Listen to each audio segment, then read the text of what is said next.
Hello everyone, आप सभी का स्वागत है हमारे यूट्यूब चैनल किदवाई सर में। मैं आपका टीचर मोहम्मद अली किदवाई आज आपको मैथ के चैप्टर मेंस्ट्रुएशन पढ़ाऊंगा। आज के इस वीडियो में मैं आपको मेंस्ट्रुएशन के उन क्वेश्चन को सॉल्व करूंगा जो यूपी टेट एग्जाम में आ चुके हैं। तो ये वीडियो बहुत इंपॉर्टेंट है क्योंकि यूपी टेट एग्जाम में क्वेश्चन रिपीट होते हैं। तो इस वीडियो को आप पूरा देखिएगा। तो चलिए इस वीडियो को हम स्टार्ट करते हैं। वीडियो स्टार्ट करने से पहले आप हमारे चैनल को सब्सक्राइब कर दीजिए और अगर आप इस वीडियो क्वालिटी को हाई डाटा पे सेट कर देंगे तो वीडियो क्लियर दिखेगा आपको। तो देखिए इसमें पहला क्वेश्चन क्या रहा है कि दो लंबवृत्तीय शंकुओं की ऊंचाई का अनुपात 25:64 तथा उनके व्यासों का अनुपात 4:5 है, तो इनके आयतनों का अनुपात क्या होगा, ये हमसे पूछा गया है।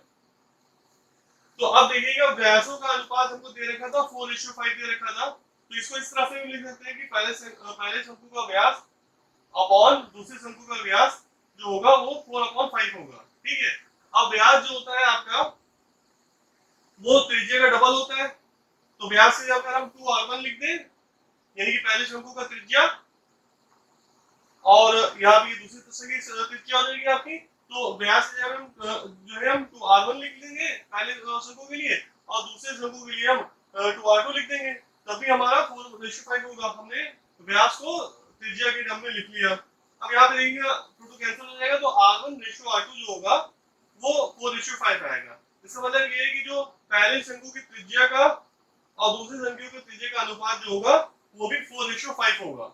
ठीक है, अब देखिएगा हमें क्वेश्चन में दे रखा था कि ऊंचाइयों का अनुपात जो था 25:64 था, तो हमने यहाँ पे h1:h2 की जो वैल्यू होगी वो 25:64 होगी। हमें अब आयतनों का अनुपात निकालना था, तो शंकु का आयतन का फॉर्मूला होता है 1/3 पाई r स्क्वायर h होता था, तो हमने वहां पे रख दिया। तो पहले वाली जो शंकु था उसके हमने यहाँ पे r1 की रख दिया त्रिज्या यहाँ पे, तो 1/3 पाई r1 स्क्वायर इनटू h1 हो जाएगा और दूसरे शंकु के लिए जो होगा 1/3 पाई r2 का स्क्वायर इनटू h2 हो जाएगा। तो यहाँ पे ये 1/3 पाई और ये आपका पूरा कैंसिल हो जाएगा आपका, तो आपका आएगा r1/r2 का whole square into h1 into h1 h2 आ जाएगा।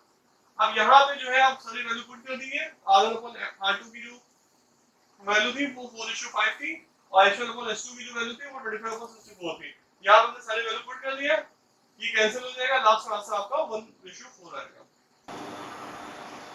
अब ये वाला क्वेश्चन देखिएगा, इसमें कह रहा है कि एक समचतुर्भुज की विकर्ण 10 सेंटीमीटर व 24 सेंटीमीटर है, इसका परिमाप है, ये आपको निकालना है। तो अब देखिएगा जो समचतुर्भुज की जो भुजा होती है वो हम पहले निकाल लेंगे। तो इसका फॉर्मूला होता है समचतुर्भुज की भुजा का जो फॉर्मूला होता है वो होता है अंडर रूट पहले विकर्ण अपॉन 2 का होल स्क्वायर प्लस दूसरा विकर्ण अपॉन 2 का होल स्क्वायर, ये होता है। तो पहला विकर्ण हमारा दे रखा था 10 सेंटीमीटर था, तो 10/2 का होल स्क्वायर हो जाएगा और यहाँ पे 24/2 का होल स्क्वायर हो जाएगा। तो इसको पूरा हम सॉल्व कर लेंगे तो इसकी वैल्यू 13 आएगी। तो जो समचतुर्भुज की जो भुजा होगी वो 13 आएगी। तो हमें समचतुर्भुज की परिमाप निकालने के इसका फॉर्मूला होता है 4 इंटू भुजा की लंबाई होता है, तो 4 इंटू हम 13 कर देंगे तो 52 सेंटीमीटर हमारा जो है आ जाएगा आंसर इसका। अब ये वाला क्वेश्चन देखेंगे, इसमें कह रहा है कि 14 सेंटीमीटर कोर वाले एक ठोस घन से अधिकतम आयतन का एक लंबवृत्तीय बेलन काटा जाता है। इस बेलन का संपूर्ण पृष्ठ है, ठीक है, हमें संपूर्ण पृष्ठ निकालना है, ठीक है, बेलन का।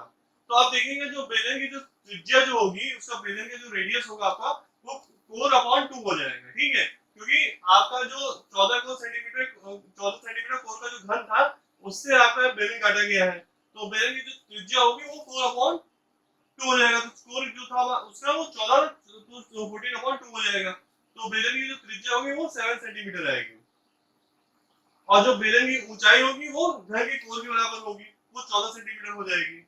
अब बेलन का संपूर्ण पृष्ठ का फॉर्मूला लगा दीजिए, ये होता है 2 पाई r, फिर ब्रैकेट में होता है h प्लस r होता है। यहाँ पे आप सारी वैल्यू पुट कर दीजिए, आपका लास्ट में आंसर 924 सेंटीमीटर स्क्वायर आएगा।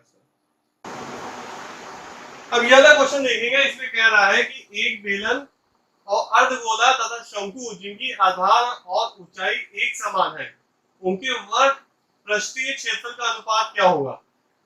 यानी कि आपको कर्व सरफेस एरिया का अनुपात निकालना है बेलन का, अर्धगोले का और शंकु का, और दे रखा है कि बेलन, अर्धगोला और शंकु की आधार और ऊंचाई समान है। ठीक है, तो आधार और ऊंचाई समान है, तो इसका मतलब क्या हुआ कि हम इन सभी का जो त्रिज्या जो होगी मान लेंगे वो आर सेंटीमीटर है और त्रिज्या सबकी सेम रहेगी बेलन, अर्धगोले और शंकु की। तो अब देखेंगे एक चीज देखेंगे, जो अर्धगोले की जो ऊंचाई होती है, जो हेमिस्फीयर की हाइट होती है, वो उसकी त्रिज्या उसके रेडियस के बराबर होती है। तो उसकी जो त्रिज्या है वो हमने क्या माना है 8 सेंटीमीटर है, तो अर्धगोले की जो ऊंचाई होगी वो 8 सेंटीमीटर हो जाएगी। और क्वेश्चन में हमको दे रखा है कि बेलन और अर्धगोला और शंकु सबकी ऊंचाई एक समान है, तो इस वजह से या इस तरीके से जो हमारा बेलन, अर्धगोला और शंकु सबकी ऊंचाई जो होगी वो 8 सेंटीमीटर हो जाएगी। अब हमको फॉर्मूला लगाना है वर्ग पृष्ठीय क्षेत्रफल का अनुपात का फॉर्मूला लगाना है। ठीक है, अब देखिएगा जो शंकु का वर्ग पृष्ठ का क्षेत्रफल का फॉर्मूला होता है वो पाई आर एल होता है। कर्व सरफेस एरिया ऑफ जो कोन होता है वो आपका पाई आर एल होता है। यहाँ पे हम एल की वैल्यू निकाल लें। एल की वैल्यू होती है अंडर रूट त्रिज्या का स्क्वायर प्लस ऊंचाई का स्क्वायर होता है। तो त्रिज्या जो हमारा आर था, कैपिटल आर था, और ऊंचाई भी हमारी कैपिटल आर थी, यहाँ पे हमने रख दिया, तो इसकी वैल्यू आएगी एल की आर अंडर रूट 2 आ जाएगी। अब यहाँ पे फॉर्मूले में आप सारी चीजें रख दीजिए। ये 2 पाई आर एच आपका बेलन का फॉर्मूला हो गया कर्व सरफेस एरिया का, 2 पाई आर स्क्वायर ये आपका हेमिस्फीयर का हो गया, अर्धगोले का हो गया, और पाई आर एल आपका शंकु का कर्व सरफेस एरिया का फॉर्मूला हो गया। यहाँ पे हमने सारी वैल्यू रख दिया। अब आर जो था इसकी जो त्रिज्या थी हमने उसको कैपिटल आर माना था, और हाइट भी हमारी कैपिटल आर थी, यहाँ पे हमने वैल्यू पुट कर दिया। यहाँ पे आर की जगह पे हमने कैपिटल आर रख दिया, कैपिटल आर स्क्वायर रख दिया, और पाई आर एल था तो आर जो हमारा कैपिटल आर हो गया, और एल की जगह पे हमने आर अंडर रूट 2 रख दिया। इसको पूरा हम सॉल्व कर लेंगे तो आएगा 2 पाई आर स्क्वायर, फिर रेशियो होगा, फिर 2 पाई आर स्क्वायर, फिर रेशियो का पाई आर स्क्वायर अंडर रूट 2 होगा। अब इसमें आप जो है पाई आर स्क्वायर से सबको डिवाइड कर दीजिए, तो 2 रेशियो अंडर रूट 2 आएगा। फिर हम अंडर रूट 2 से सबको डिवाइड कर देंगे तो हमारा आंसर आएगा under root 2 ratio under root 2 ratio 1 आ जाएगा। अब ये वाला क्वेश्चन देखिएगा, इसमें कह रहा है कि दो घनों के आयतनों का अनुपात 27:64 है, तो इनके संपूर्ण पृष्ठों के क्षेत्रफल का अनुपात क्या होगा।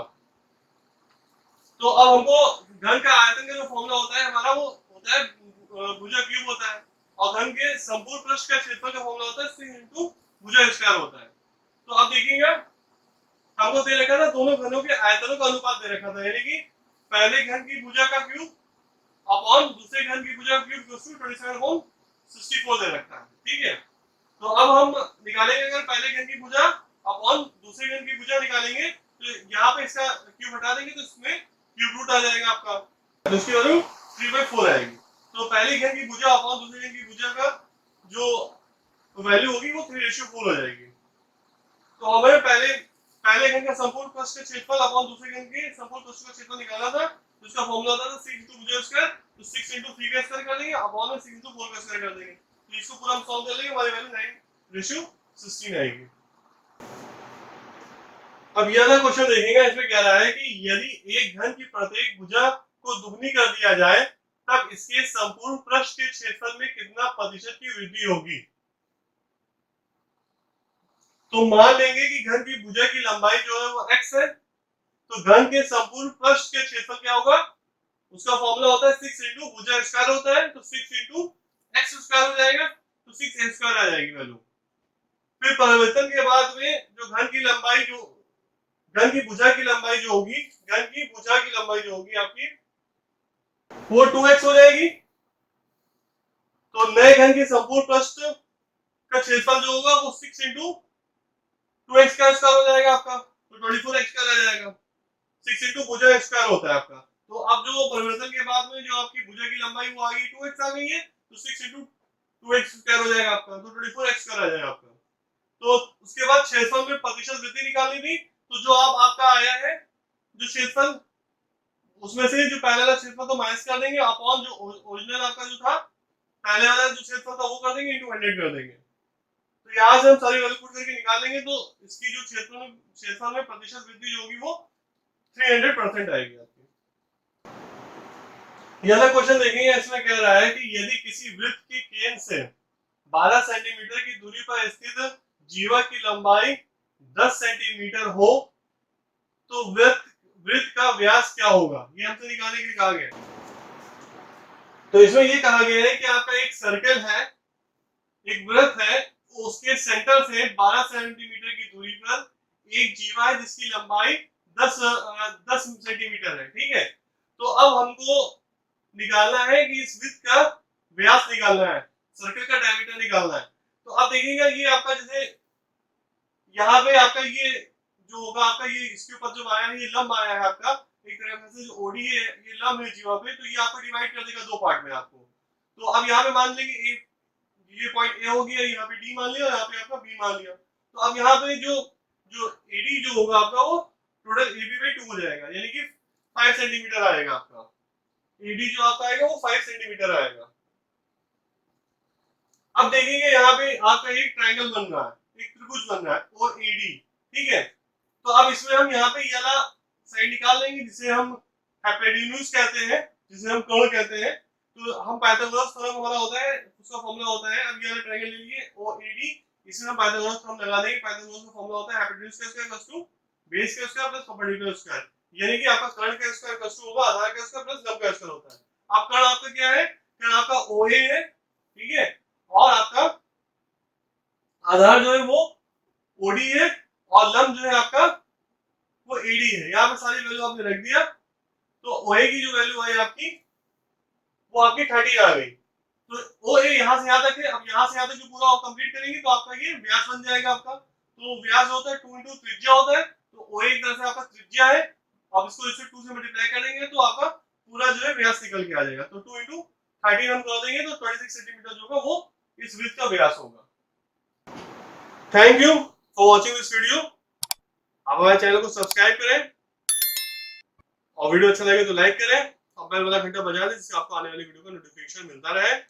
इससे पहले भी मैं मेंस्ट्रुएशन पे कई वीडियो बना चुका हूं, अगर आपने वो वीडियो नहीं देखे हैं तो डिस्क्रिप्शन में दिए गए लिंक पर फॉर मोर वीडियोस में क्लिक करके आप देख सकते हैं। Thank you for watching this video.